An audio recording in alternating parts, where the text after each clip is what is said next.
Walk into a convenience store in America and the business is simple.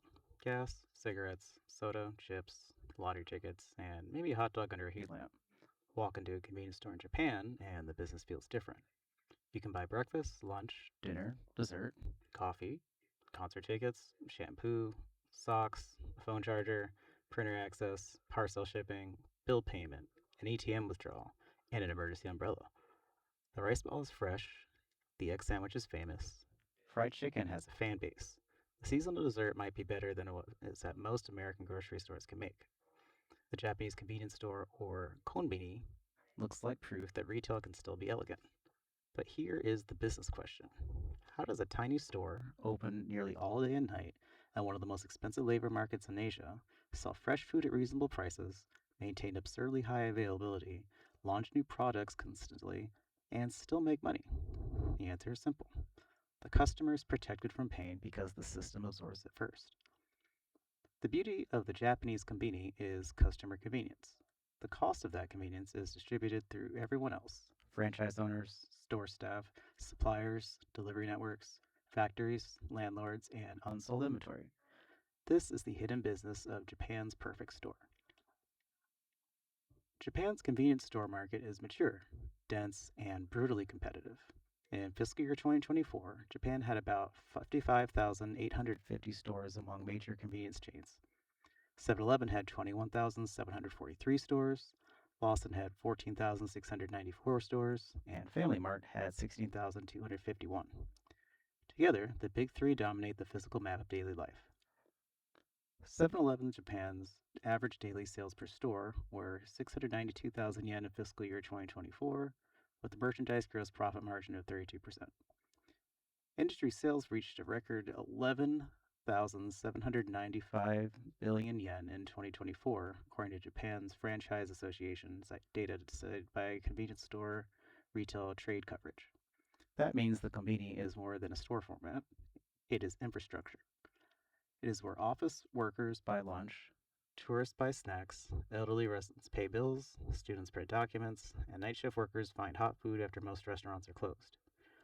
A supermarket sells groceries, a restaurant sells meals, a bank sells financial assets, a post office sells logistics. A konbini bundles all of this, all four, into a tiny box with fluorescent lights. That is why the business is so powerful. It's also why the business is so hard. From the customer's perspective, the Japanese konbini feels irrationally generous. The stores are clean, staff are polite, the shelves are full. Seasonal products rotate constantly. Private label products are good. Fresh food is replenished often. Store footprint is small, but the SKU mix feels impossibly complete. This is the first lesson of Japanese MBA. Great customer experience usually means somebody else is carrying complexity. In the konbini, complexity gets hidden behind the shelf. Customer sees onigiri, the company sees rice procurement, seaweed quality, filing costs, cold chain timing, package design, barcode data, store level demand forecasting, waste risk, franchisee incentives, and delivery windows. The customer sees fried chicken. The company sees oil management, frozen supply, food safety, electricity costs, worker training, smell, speed, gross margin, and whether that item can become a destination product. The customer sees a small store. The company sees a database. Every shelf is a negotiation between frequency, margin, freshness, labor, and waste. There are two kinds of companies. Some companies squeeze the customer. They raise prices until customers resist. Airlines do this with fees. Software companies do this with subscriptions. Hotels do this with resort fees. Luxury brands do this with scarcity. Food delivery does this with layered charges. Other companies squeeze the system. They protect the customer price, then force the cost structure around the customer to become more efficient. Costco squeezes vendors and SG&A. Walmart squeezes suppliers and logistics. Toyota squeezes waste, time, inventory, and defects. Japanese convenience stores squeeze almost everything around the customer. They squeeze suppliers through product specs and volume. They squeeze logistics through delivery precision. They squeeze workers through productivity expectations. They squeeze franchisees through royalties, standards, and operating hours. They squeeze inventory through small back rooms and rapid replenishment. They squeeze landlords through density and location discipline. They squeeze products through constant rotation. They squeeze waste through data. The customer feels convenience, the system feels pressure. Most people think that konbini is a retail business.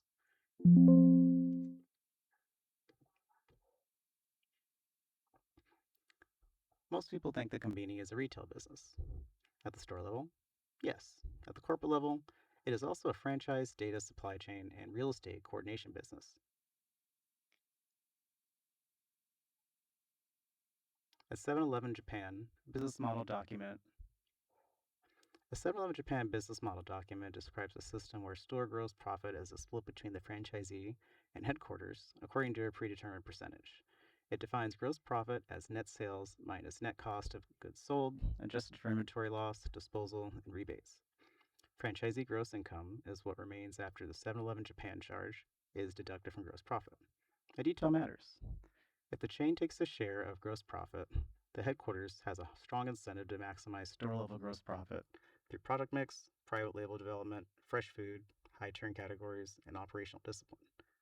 But the franchisee faces daily reality: staffing, shrink, spoilage, local competition, night shifts, customer complaints, weather, electricity, part-time worker availability. This creates the central tension of the model. Headquarters wants consistent brand execution across thousands of stores. Franchisees want enough flexibility and income to survive the reality of one location. The customer sees one brand, the operator lives inside one store. The most important difference between Japanese convenience stores and American convenience stores is food. In the United States, convenience stores historically lean on gasoline, cigarettes, packaged snacks, soda, lottery, and low complexity hot food. In Japan, konbini became a fresh food machine. That changes the economics. Packaged snacks are easy, long shelf life, low labor, predictable replenishment. Fresh food is dangerous. It expires, requires cold chain logistics, it creates waste, it needs quality control, and exposes the brand to daily judgment. But fresh food can also create traffic. A customer buying lunch might also buy coffee, dessert, gum, bottled tea, and a phone charger. The meal creates the trip creates the basket creates margin. This is why onigiri matters. A rice ball seems small, but it's strategically perfect. It is cheap enough for daily use, fresh enough to create trust, portable enough for commuters, varied enough for rotation, and simple enough for centralized production. The same logic applies to egg sandwiches, bento, fried chicken, desserts, and coffee. Fresh food turns the convenience store from a distress purchase into a habit. Distress purchase is, I ran out of batteries. A habit is, I usually buy lunch here 3 times a week. The konbini wins because it turns emergency retail into daily retail. Japanese convenience stores work because Japan has density. Dense cities make small format retail powerful. A small store can survive with high foot traffic. A small backroom can survive with frequent deliveries. Frequent deliveries can survive when many stores sit close together. Many stores close together make the brand feel omnipresent. This is why 2 stores from the same chain can appear strangely close to each other. From the outside, that looks like cannibalization. From the system view, it can be territory control. If a 7-Eleven opens near another 7-Eleven, the first question is whether the second store steals sales. The better question is whether it blocks Lawson or FamilyMart from owning that corner. Dense store networks also improve distribution economics. Trucks can service more stores per route. Store managers get replenishment more often. Fresh products can be delivered in smaller batches. Shelf space can stay focused on what sells today rather than what might sell this month. In other words, the konbini does with logistics what supermarkets do with square footage. The store is small because the network is large. The next part of the model is product control. A normal retailer buys products from brands and sells them to customers. A stronger retailer builds private labels and controls the relationship between factory, shelf, and customer. Japanese convenience chains are very good at this. Private label changes the margin structure. It gives the chain more control over specifications, packaging, price points, promotion, and product refreshes. It also reduces dependence on national brands. But private label has a second benefit. It gives the chain an identity. Customers don't just buy coffee, they buy 7-Eleven coffee. They don't just buy fried chicken, they buy FamiChiki. They do not just buy dessert, they buy the seasonal Lawson dessert they saw online. This is how a convenience store becomes a product company. The store is the distribution channel, and the food is the brand. The data is the feedback loop. The private label product is where the customer loyalty, supplier pressure, and margin all meet. The konbini model depends on labor. That's the uncomfortable part.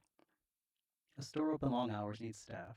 A fresh food store needs staff who can manage cooking, stocking, cleaning, checkout, receiving deliveries, and customer service. The services hub needs staff who can handle payments, parcels, machines, and confuse customers. Japan's aging population and tight labor market make this harder every year. This is where the perfect customer experience becomes operationally expensive. A store can install self-checkout, it can add better ordering systems, it can use robots for cleaning, it can redesign packaging, it can simplify tasks, but someone still needs to open the door, receive the goods, clean up spills, check IDs, manage waste, help elderly customers, and keep the store feeling orderly. The konbini experience relies on a level of frontline discipline that customers often treat as natural, but it's anything but natural. It's managed, it's trained, it's standardized, and increasingly, it is strained. Freshness has a cost. If the shelf is empty, the customer leaves. If the shelf is full and the product expires, the store eats the waste. The trade-off is the cruel math of fresh convenience retail. A supermarket can move slower. A warehouse club can sell large packs. A restaurant can prep around a menu. A konbini has to make hundreds of micro decisions every day. How many tuna mayo or onigiri? How many salmon? How many egg sandwiches? How many seasonal desserts? How many fried chicken pieces at 9 p.m.? How many bento boxes before a rainy day? The cost of being convenient is that the store has to be ready before the customer knows what they want. Data helps. Weather data helps. Local history helps. Time of day demand helps. Event calendars help. But data only reduces the pain, it never fully removes it. Someone still pays for overproduction, underproduction, and uncertainty. In the best run systems, waste becomes smaller. In weaker systems, waste becomes margin leakage. Either way, freshness is never free. This is why copying Japanese convenience stores in America is difficult. The product can be copied, the operating environment cannot be copied as easily.